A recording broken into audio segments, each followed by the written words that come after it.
carried out in Australia, and now Parliament House in Canberra is on high alert. So as our national security risk is at an all-time high, how do we remain calm in these uncertain times? Yeah, here to discuss this for us is psychotherapist Nick Valentine, who specialises in trauma therapy. He's joining us live now from Melbourne. Nick, good morning to you. Thanks for your time. These raids have put the Australian public on high alert. Politicians are telling us to stay calm, but in fact, you know, that clearly there's a sense of fear around. What psychological effects can this have, do you think? Yeah, look, thanks for having me. It's interesting. I think in general terms, you know, the public is definitely on alert and you know, have concern, but for the most part, people are pretty good at rationalising that concern and particularly in the absence of any sort of tangible risk factors towards themselves, people can go about their normal daily functioning. So where we see, you know, a real problem, I guess, is when we have, you know, particularly people who have had a history of psychological disturbance and those that have had incidental once-off traumas. They can actually have a reactivation and a re-triggering of pretty severe symptoms such as, you know, extreme fear and anxiety, intrusive thoughts, obviously nightmares, flashbacks, and in the worst case, social anxiety where they can't leave the house. Okay, so that's for somebody who has experienced something quite damaging before. Bring it down to an individual level. What about Aussies sort of as a whole, in general? What fears would they have in light of these counter-terrorism raids? Yeah, look, I think, you know, again, in general terms, there's the fear of the unknown here, and I think that's what's so striking about, you know, the risk of terrorism is that it can happen to anyone, anytime, anywhere. So naturally, as I said, there's a background fear of, you know, losing a loved one, losing our own lives, and also a major event happening that we can't really plan for and can't expect. But again, as I say, I think for the most part, people are pretty good at rationalising their own circumstances and being able to be, you know, I guess, ground themselves and regulate. Yeah. Now, following the atrocities of September 11, of course, the Bali bombings as well, our awareness of global terrorist activity has never really been higher. And this year, a survey revealed that 7 out of 10 Australians fear a terrorist attack more than a war on our soil. So does this indicate a growing level of anxiety throughout Australia, do you think? Yeah, look, I think it does, Larry. I think on one hand it does, you know, raise, you know, that people are anxious about this, particularly because it's in the media. But as Greg said before, I think relative to other countries, we're actually in a pretty good position. And I think the raids recently show that, you know, our authorities are onto what we need to be onto. But also, you know, I think what's striking here is, you know, again, that, you know, there's uncertainty and yes, there's a growing background anxiety, but I think it's important that we can keep that in check.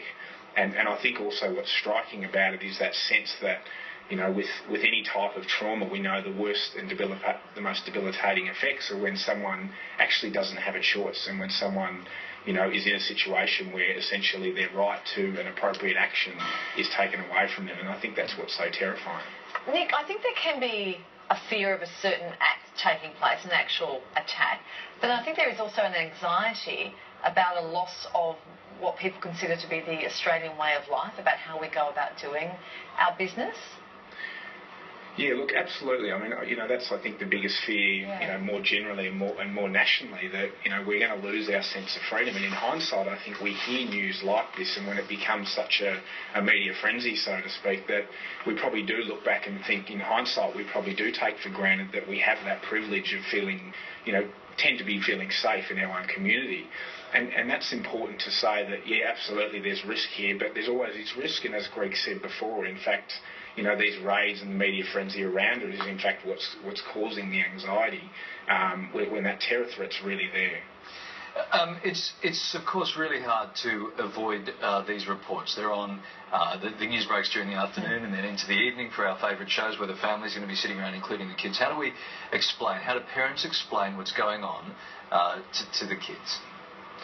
Yeah, really good question. And I think obviously it's up to the parents' discretion to determine whether they need to have that chat. As a rule, we tend to say that when kids are at an age where they're verbally curious about their experience and they're asking questions about it, then that's a good indicator to have the conversation. But it's important to say to parents here that it's not about what you say, it's about how you say it, because we know that kids are very much dominated by their sensory, motor and emotional systems. So therefore, they need to have a sense in their immediate environment that there's calm, there's reassurance, there's safety. So parents need to be picking their moments when they can do that in a grounded way. Okay, so give us some language that we can use, Nick, because This actually happened to us around the dinner table last night. My boys are 9 and 11. The news break came on. They overheard it.